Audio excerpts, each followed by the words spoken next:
popping itself over there. I'll come back to you. So, I want to show you a particular view over here. What we've got going on currently now.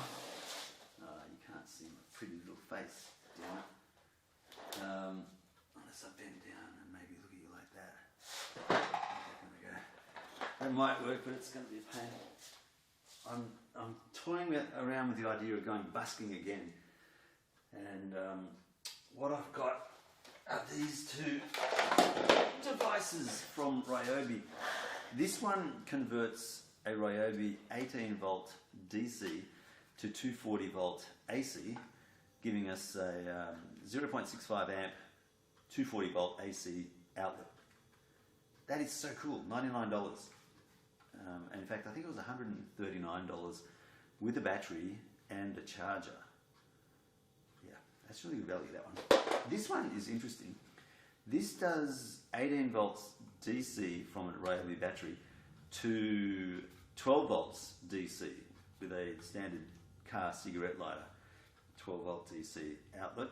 And the interesting part is it's got a USB-C high power, USB-A fast charge at 18 watts, and USB 5 volt 2.4 amp outlets. So there's two of each of those USB-A type ports, which is 4 in total. I'm sure you can see that close up, but that's what we're dealing with.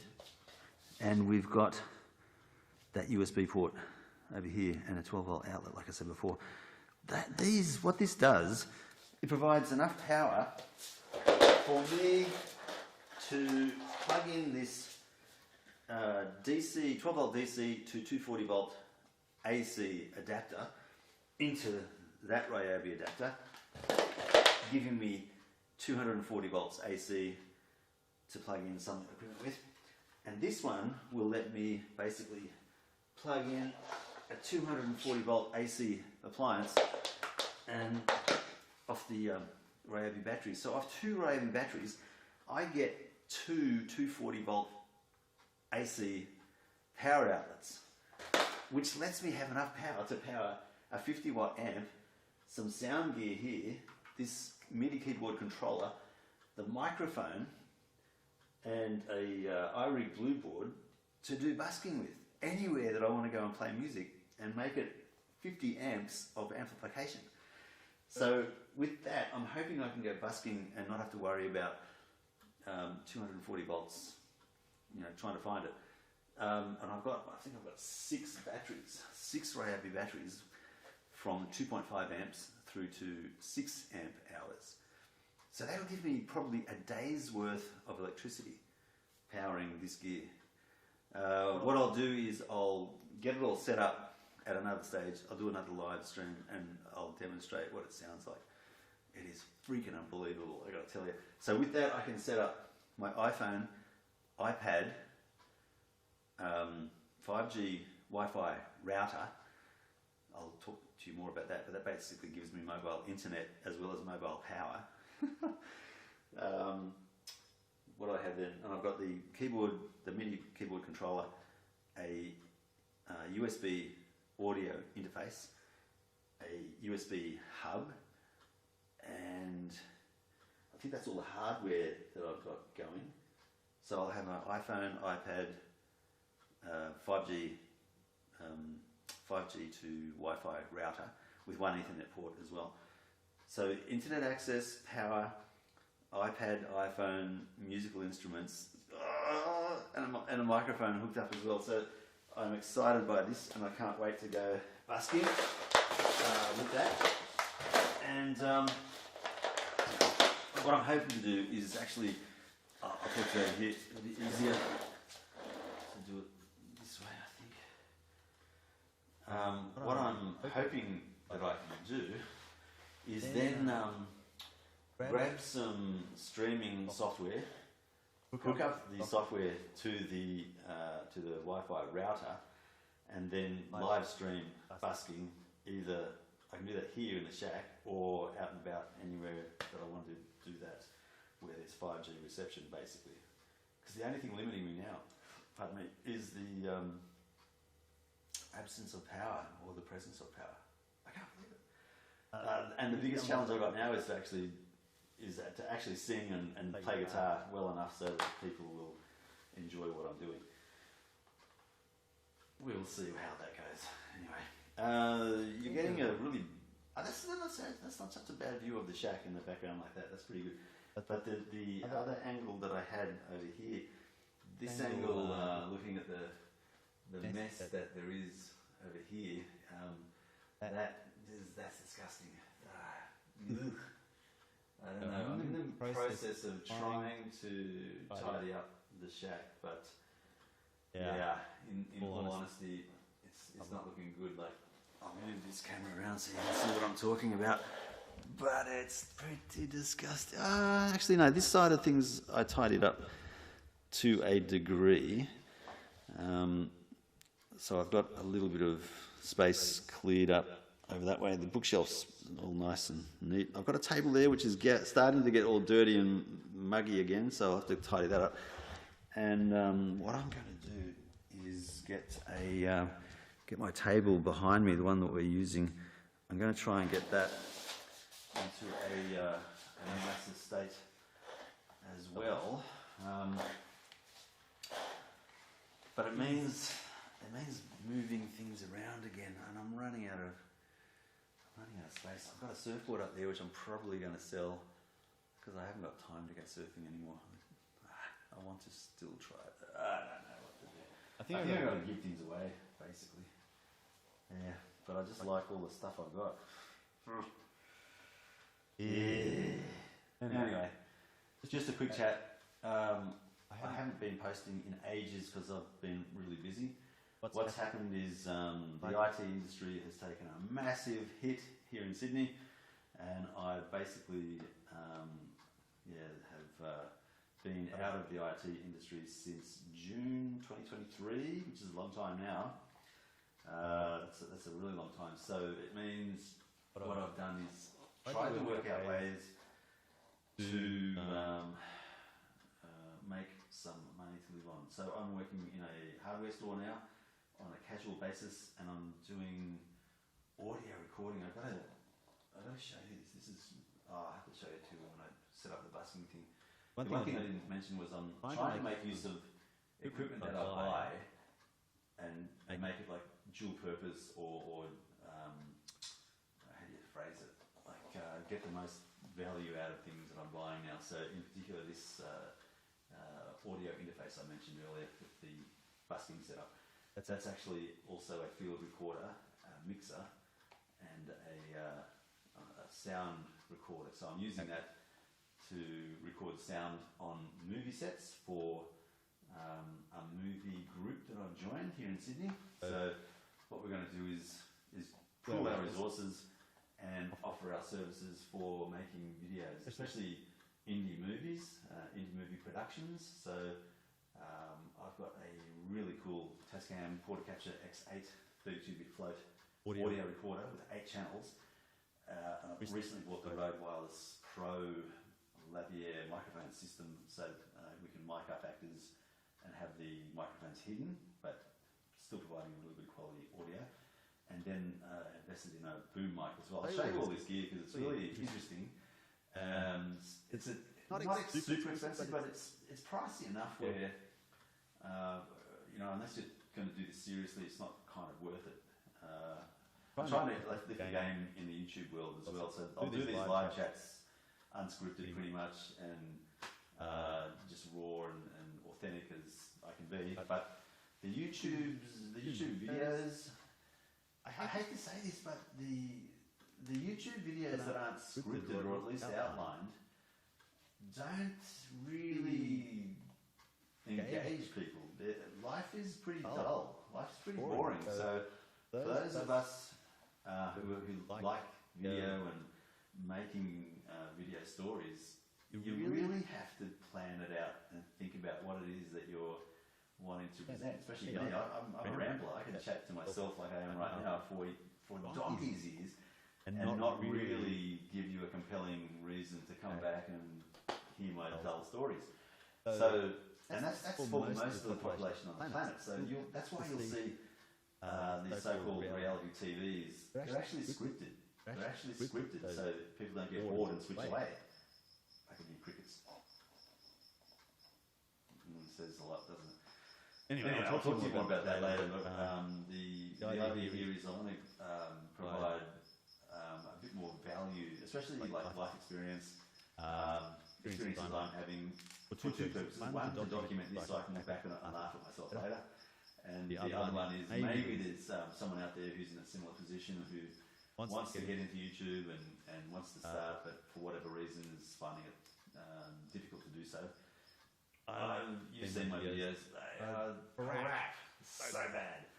I'm getting better and better doing things technically, but the story is still something I need to spend a lot of time on, and that gets back to planning and scripting it out. It doesn't have to be word for word scripted like an actor in a Hollywood movie, but even in Hollywood movies and from movie sets that I've been involved in, working on 3 indie movie productions, it is planned, but not to the nth degree. So people can provide input and guidance and their opinion on things, from actors through to stagehands, through to directors and camera operators. Everyone can have their say. And sometimes the director listens and agrees with what's being said. So it's not that you script something out to read verbatim, it's more you have an outline or a direction that you want to go in, which is providing value or entertainment or some kind of a story where there's a beginning, a middle and an end for people to enjoy. And that's the thing that I have not been concentrating on in the last couple of years in my YouTube channels. And that's one of the things that I want to change. So I'm going to be planning out and semi-scripting at the very least, if not scripting in a lot more of a planned direction, to then have a story which I'm kind of controlling, but hopefully it won't be long-winded, rambling, which is what is happening right now, and with a purpose behind it. So a story to take something away from. I'm putting a script together for a movie, as I mentioned, with the movie group I've joined. They're really keen on ideas and hearing what people's stories might be. And many of the people involved, in fact all of them, have got ideas for movies and scripts, so it's really been a challenge and an encouragement to me to come up with a story. I've got a bit of a story idea in mind, now I just need to outline that and then script that up, and we'll actually start to do filming on that as well. Maybe that'll occur in this year. It just depends. I think we've got 3 or 4 movies that we want to actually put together. So I've already been involved in 3 movies. One is in post-production right now, and I'm helping out with sound on that. Another one is closing down. We've got 1 more day of shooting to do, and I completed one with a very short film with a lady named Rusha in Canberra, and it was super fun, and I've gained so much experience. I am now the lavalier master. I can put a microphone on someone and hide it, and you won't be able to hear inappropriate clothing movement when they move their arms and things like that. It's more, it's really good. I'm very, very, very happy and very proud of being able to mic up someone and either eliminate their clothing noise completely or keep it in there so it's appropriate. Because you imagine if I'm talking, you don't hear anything in the background, no crickets, no nothing. It's weird if I should move around suddenly and you don't hear anything, So that's what people expect in movies, I believe, where they've got appropriate noises. They call it Foley noise or Foley sound, and most of the time it's done after the video has been completed and the recordings listened to by the director in particular and the editor. If the sound is not really to the expectations, then they use Foley or fake sounds and make it up. And there's plenty of examples on YouTube for that. There's what's that movie? There's an animation I remember seeing a YouTube clip on Cloudy with a Chance of Meatballs. The hamburgers falling from the sky, they actually used, I think it was mushed up lettuce to smash on the ground to give the sound of hamburgers hitting the ground. It was not a hamburger hitting the ground, it was something else in its place that people would associate sounding like a hamburger hitting the ground, and it was actually something else, not a hamburger. That's Foley sound, and it's often fake, made up, or imagined, and then controlled so that the frequencies are hitting the ears at the right time, the right volume, to give people the impression that that's the sound that was actually made, when it's not at all. It's all made up. And that's the thing that I'm taking back from this, is that most of the movies that we're watching are made up, and the ones that are based on actual stories are embellished. It's very, very difficult to get authentic, real video of real occurrences as they happen, with the right focus, the right distance, the right sound, the right resolution, the right colours. You know, imagine the number of times you've been around where something dramatic has happened, and by the time you've thought about even getting a camera, the whole situation has gone, it's moved on. That's what's happening in reality TV, is that it's not really real. It's been planned out and scripted so that they can capture what they want to capture, with enough time to get the camera set up, the sound set up, the actors rehearsed, everything in place, and for that situation to be then played out. And if it's not done right, it's played out again and again and again and again. That's all the takes. Take 1, 2, 3, 4, take 4, take 5, take 6. It's just repeated until the editor, the director in particular, are happy with that footage, and then they can chop and change a bit from this take, a bit from that take, add it together to make it look like that's one take.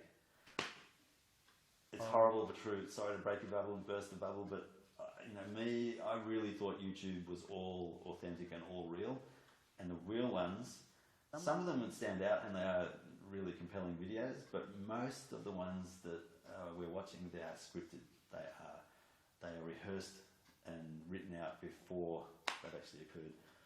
And most people do a good job of it, because I didn't know for a long time. Yeah. So that's what's going to happen with my channel as well. I'm just going to have to, because it's not. I just don't enjoy making the videos. Where things I'm doing. I mean, you know, they're of interest to me documentation-wise, but for everybody else, they're just as boring as. It's not enjoyable to watch. So I want to make sure that I've got people who are joining the channel who enjoy the videos as much as I do making them. The ones that all the videos I'm keeping online and available, so you can see what I'm talking about, how crappy they are, but I just still enjoy it. I still love it, and I'm not sad about making any one of those videos that I made. It's just a learning process. You know, you go through this all the time with practice. That's all it is. Practice is getting up, failing, learning from the mistake, trying again, failing, learning from the mistake, getting up, failing, learning from the mistake, and just keep on going. If you give up, you stop learning. Simple as that. So I'm not giving up. I'm just going to keep on learning. So it means checklists. It means getting things organised, and ensuring you've got systems in place that keep you motivated and keep you learning. And just even a 0.5% improvement upon the last time you did something is still an improvement. And over time, that becomes exponential, and you become better and better and better, just naturally, in whatever you do. So with that, I'm going to end this video now. Thank you for watching this sometime in the future. It is a sporadic, random kind of a live stream that I'm doing, live chat. I'm just going to call it chat time. So randomly, I'm going to do these lives, and join me if you wish when it happens. You'll get notifications if you subscribe, and if you tick the notification bell, you'll be aware of it. Otherwise, you don't have to do that. You can just take by chance and see if I'm there, and see if you want to join in the conversation. It's going to be more about stuff that I'm interested in my life. Like I said, it's more of a documentation thing of my life to look back on later. But if you want to come along for the journey and possibly learn something, or let me learn something that you know, then you know that's just as good too. So yeah, it's going to be a little bit of tech review, a little bit around computers, a little bit around sound, a little bit around lighting, a little bit around storytelling, cameras, camera work, photography, street photography is something I really enjoy as well. So I will bring you along for the journey and see where we go. All right. Talk to you all later. Thanks for joining me. Bye for now.